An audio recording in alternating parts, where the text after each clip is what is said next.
নমস্কার, সংস্কৃত ব্যাকরণ গঙ্গা চ্যানেলে আপনাদের সকলকে স্বাগত জানাই। আজকে আমরা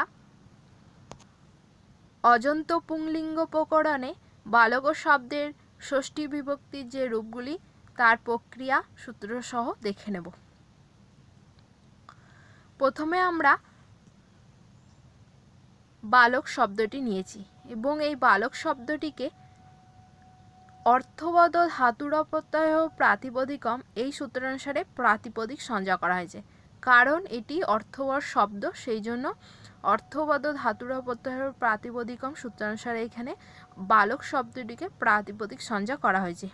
এরপর গ্যাপ প্রাতিপদিকাতের অধিকারে সৌজস মৌট ষষ্ঠাপ ভ্যাম ভিস গে ভ্যাম ভাস গসি ভ্যাম ভাস গসো সাম গস সুপ এই সূত্রানুসারে যে 21টি সুপ প্রত্যয়, তো সেগুলির প্রাপ্তি হয়ে যাচ্ছে। কিন্তু আমাদের এখানে যেহেতু 21টি সুপ প্রত্যয়ের দরকার নেই, কেবলমাত্র ষষ্ঠী বিভক্তি রূপসিদ্ধ করার জন্য আমাদের ষষ্ঠী বিভক্তির যে 3টি প্রত্যয়, একবচন দ্বিবচন বহুবচন, 3টি প্রত্যয় দরকার। কিন্তু আমরা এখানে একবচনে রূপ সিদ্ধ করব, সেই জন্য আমাদের ষষ্ঠীর একবচনে এই গস প্রত্যয়টি দরকার। তো সেই প্রত্যয়টি প্রাপ্তি হয়ে যাবে। তো এরপর আমাদের 21টি সুপ্রত্যয় প্রাপ্তি হয়ে গেল, কিন্তু আমাদের 21টি প্রত্যয়ের দরকার নেই। তো এরপর আমরা বিভক্তিশ্চ সূত্রানুসারে এখানে বিভক্তির সংজ্ঞা করে নেব। যেহেতু আমাদের বিভক্তির সংজ্ঞা করা হচ্ছে, কারণ আমরা এখানে ষষ্ঠী বিভক্তি রূপ সিদ্ধ করব, সেই জন্য এখানে আমাদের বিভক্তিশ্চ সূত্রানুসারে বিভক্তি সংজ্ঞা করে নেব এবং বিভক্তি নিয়ম করা হবে ষষ্ঠী শেষে সূত্রানুসারে এখানে বিভক্তি নিয়ম হচ্ছে। তো ষষ্ঠী শেষের সূত্রটি বলা হচ্ছে যে যদি কারক সম্বন্ধ ব্যতীত এবং প্রাতিপদিকার্থ ব্যতীত স্বস্বামীভাব এই সম্বন্ধ বোঝায়, তাহলে সেখানে শেষে ষষ্ঠী হবে। তো এই জন্য এখানে শেষে ষষ্ঠী, অর্থাৎ এখানে ষষ্ঠী বিভক্তি হচ্ছে এই সূত্রানুসারে। এরপর আমাদের যেহেতু আমরা একবচনের রূপ সিদ্ধ করব, সেই জন্য এখানে বচন সংজ্ঞা করতে হবে। সুপ সূত্রানুসারে এখানে বচন সংজ্ঞা হবে এবং একবচন, সেই জন্য দে কয়র দ্বিবচনৈক বচনের সূত্রানুসারে এখানে একর্থ অর্থে একবচন হবে এবং এরপরে আমাদের এই গস প্রত্যয়টি প্রাপ্তি হয়ে যাবে।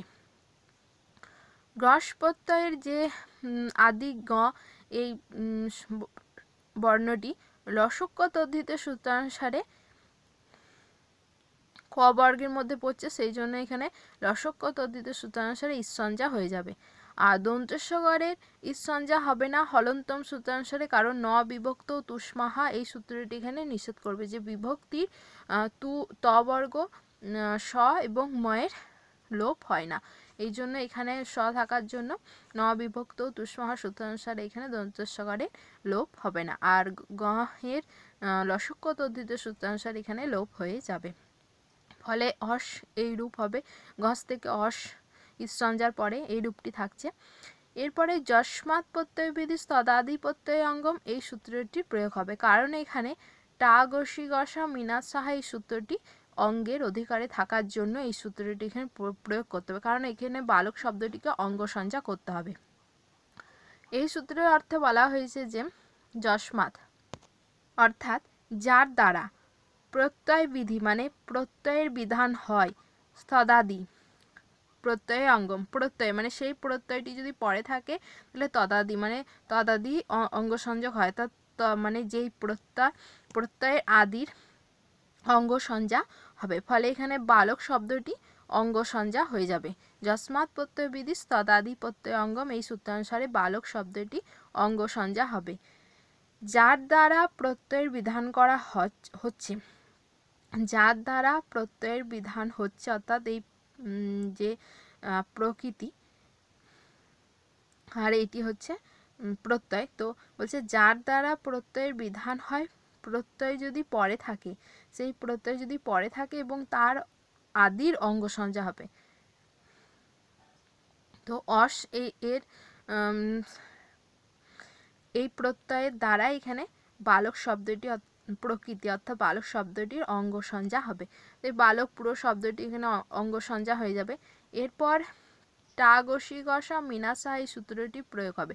তার আগে এখানে এই যে অশ্বের স্থানে স এটি হবে, কারণ এখানে একের অধিক এখানে প্রত্যয় থাকার জন্য অনেকাংশি সর্বস্ব এই সূত্রানুসারে এখানে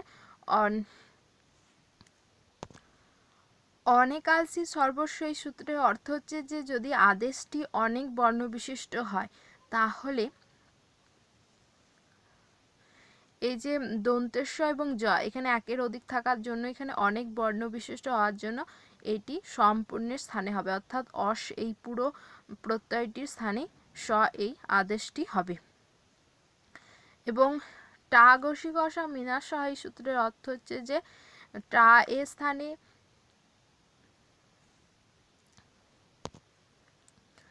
ইন, গসির স্থানে আত এবং গসের স্থানে স হবে। তো সেই জন্য এখানে গস এর স্থানে স হয়েছে টা গসি গসা মিনাত সাহায় সূত্রানুসারে। ফলে এখানে বালকস্য রূপটি সিদ্ধ হচ্ছে ষষ্ঠীর এক বচনে। এরপর আমরা বালকস শব্দের ষষ্ঠীর দ্বিবচনের রূপটি দেখে নেব। তো এখানে প্রথম 6 স্টেপ একই। প্রথমে প্রাতিপদিক সঞ্জ্ঞা হবে বালকর শব্দের, এরপর জ্ঞাপ প্রাতিপদিকারে অধিকারে সৌজস্ম ইত্যাদি সূত্রের সাহায্যে 21টি সুপ্রত্যয়ের প্রাপ্তি হবে এবং বিভক্তি সূত্রানুসারে বিভক্তি সঞ্জ্ঞা করতে হবে এবং ষষ্ঠী শেষের সূত্রানুসারে এখানে ষষ্ঠী বিভক্তি হবে এবং সুপর সূত্রানুসারে এখানে বচন সঞ্জ্ঞা হবে এবং দেহকর দ্বিবচনৈক বচনের সূত্রানুসারে এখানে দ্বিতীয়ার্থে দ্বিবচন হবে। আর যদি আমরা সপ্তমী বিভক্তি রূপ সিদ্ধ করি, অর্থাৎ সপ্তমী বিভক্তি দ্বিবচনের রূপ, তাহলে এখানে সপ্তম অধিকরণে চ এই সূত্রানুসারে এখানে বলা হয়েছে যে অধিকরণ অর্থে সপ্তমী বিভক্তি হবে। তো এই সূত্রানুসারে এখানে সপ্তমী বিভক্তি হওয়ার পর সুপর সূত্রানুসারে বিভক্তি সঞ্জ্ঞা হবে এবং দেহকরের দ্বিবচনৈক বচনের সূত্রানুসারে এখানে দ্বিতীয়ার্থে দ্বিবচন হবে। ফলে এখানে ওস এই প্রত্যয়টি প্রাপ্তি হয়ে যাবে, বালক ও ওস। তো এটি আমরা ষষ্ঠী বিভক্তি এবং সপ্তমী বিভক্তির যে দ্বিবচনের রূপ সেটি আমরা একসাথে দেখে নেব। একই প্রক্রিয়া হওয়ার জন্য এখানে আমরা এবং একই রূপ সিদ্ধ হবে, তো সেই জন্য আমরা এখানে একসাথে দেখে নেব। এরপর বালক ও ওস এতদূর পর্যন্ত হওয়ার পর এবার আমরা যস্মাৎ প্রত্যয়বিধি তদাদি প্রত্যয়ঙ্গম এই সূত্রানুসারে এখানে অঙ্গ সঞ্জ্ঞা করব বালক শব্দে এবং অসি চ এই সূত্রটির প্রয়োগ হবে, কারণ এখানে বলা হয়েছে যে যদি হর্ষ অকারান্ত অঙ্গের একার আদেশ হবে যদি ওস পরে থাকে। তো এখানে যেহেতু ওস পরে আছে সেই জন্য আর বালক শব্দটি এখানে হর্ষ অকারান্ত অঙ্গ ও, আর এখানে আমরা যস্মাৎ প্রত্যয়বিধি তদাদি প্রত্যয় সূত্রানুসারে এখানে বালক শব্দে অঙ্গ সঞ্জ্ঞা করেছি, কারণ অসি চ সূত্রটি অঙ্গের অধিকারে থাকার জন্য।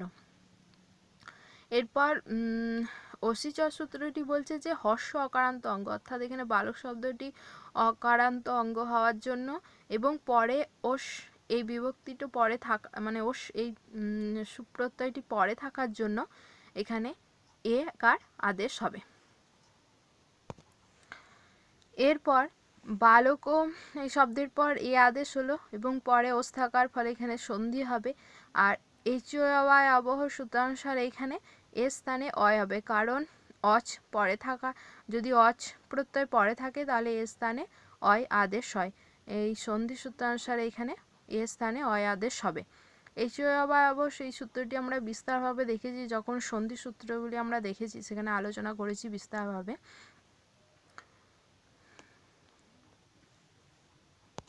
এরপরে সসজস্ব রূহ এই সূত্রটির প্রয়োগ করার জন্য এই বালকস এই শব্দটিকে সুপ্তিঙন্ত পদম সূত্রানুসারে পদ সঞ্জ্ঞা করতে হবে, কারণ এই সসজস্ব রূহ সূত্রটি পদের এর অধিকারে থাকার জন্য এখানে সুপ পরে থাকার জন্য বালক এই শব্দটি পদ সঞ্জ্ঞা হবে। ফলে বালকস এই শব্দটি এখানে পদ সঞ্জা হচ্ছে। এখানে বালকয় আর ওষ যুক্ত হয়ে বালকয়স হচ্ছে। এরপরে সহস্র রু সূত্রটির প্রয়োগ হবে, কারণ যদি পদান্তে স থাকে তাহলে সেখানে স এর স্থানে রু হয়। আর একটু যেহেতু পদান্ত বলা হয়েছে সেই জন্য এখানে পদ সঞ্জা করতে হয়েছে সুপ্তিগন্ধ পদ সূত্রানুসারে। পদ সঞ্জা হওয়ার পর সহস্র রু এই সূত্রটি এখানে প্রয়োগ হয়ে যাবে এবং দন্তস্ব এর স্থানে রু আদেশ হবে। এরপর খড় বসানোর বিসর্জনীয় সূত্রানুসারে এখানে অবসান হওয়ার জন্য, অর্থাৎ পরে আর কোনো বর্ণ না থাকার জন্য, বিরাম হওয়ার জন্য এখানে স এর স্থানে বিসর্গ হয়ে যাবে। ফলে বালকয়ঃ এই রূপটি সিদ্ধ হয়ে যাবে ষষ্ঠী দ্বিবচনে এবং সপ্তমী দ্বিবচনে। তাহলে আমরা এক বচন এবং দ্বিবচনের রূপটি দেখলাম। এবার আমরা বহু বচনের রূপটি দেখে নেব, ষষ্ঠী বহু বচনের রূপটি। এখানেও প্রথম যে 6 স্টেপ সেটিও একই রকম। প্রথমে বালক শব্দের প্রাতিপদিক সঞ্জা হবে, এরপর গ্যাপ প্রাতিপদিকাদের অধিকারে সৌজস্মর ইত্যাদি সূত্রাংশ 21টি সুপ্রত্যয়ের প্রাপ্তি হবে এবং বিভক্তিস্ব সূত্রানুসারে বিভক্তি সঞ্জা হবে। এখানে সপ্তম অধিকরণে এই সূত্রটি হবে না, এখানে ষষ্ঠী শেষে এই সূত্রটি হবে। তো ষষ্ঠী শেষের সূত্রানুসারে ষষ্ঠী বিভক্তি হবে এবং সুপহ সূত্রানুসারে বচন সঞ্জা হওয়ার পর বহুসু বহু বচনম সূত্রানুসারে এখানে বহুত অর্থে বহু বচন হবে, অর্থাৎ এখানে বহু বচনের যে আম প্রত্যয়টি প্রাপ্তি হয়ে যাবে। যেহেতু আমরা এখানে বহু বচনের রূপ সিদ্ধ করছি, ষষ্ঠীর বহু বচনের রূপ। এরপর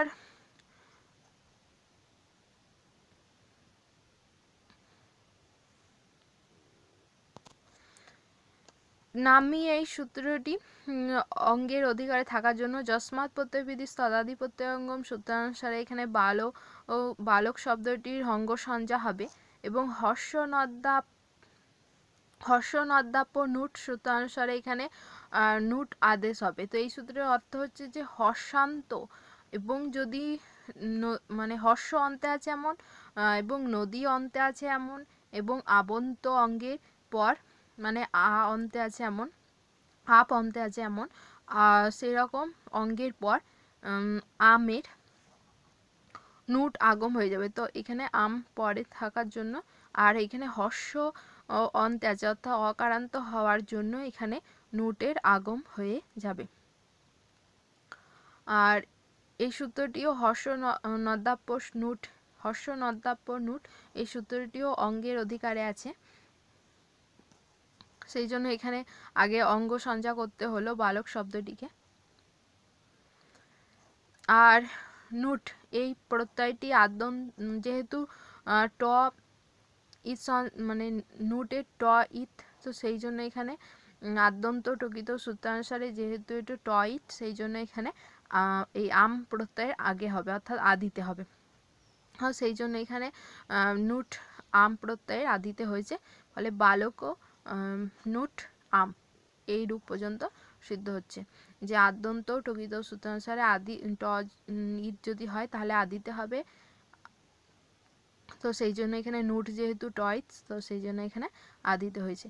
এরপর নামি সূত্রটি বলছে যে যদি অজন্ত অঙ্গ এর অজন্ত অঙ্গে দীর্ঘ হবে, হ্যাঁ অজন্ত অঙ্গে দীর্ঘ হবে যদি নাম পরে থাকে।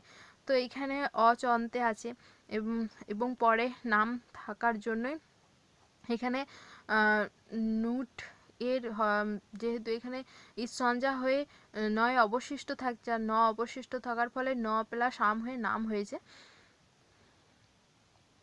আর এখানে মনে রাখতে হবে যে এটি কোন সূত্র অনুসারে এখানে সঞ্জা হচ্ছে, তো সেটি হচ্ছে উপদেশে জননুনাসিক ইত, এই সূত্রানুসারে এখানে উইয়ের ইত সঞ্জা হবে, ফলে ন অবশিষ্ট থাকছে।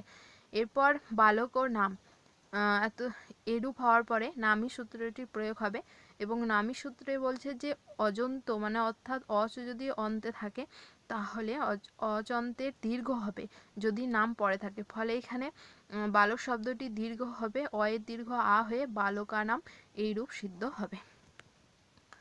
তো আমরা ষষ্ঠীর বিভক্তি রূপগুলি দেখে নিলাম, বালকস্য, বালকয়ঃ এবং বালকানাম। পরের ভিডিওতে আমরা সপ্তমী বিভক্তির রূপগুলি দেখে নেব। ভিডিওটি ভালো লাগলে অবশ্যই লাইক শেয়ার করবেন এবং সাবস্ক্রাইব করতে ভুলবেন না, আর বন্ধুদের মধ্যে অবশ্যই শেয়ার করে নেবেন। পুরো ভিডিওটি দেখার জন্য ধন্যবাদ।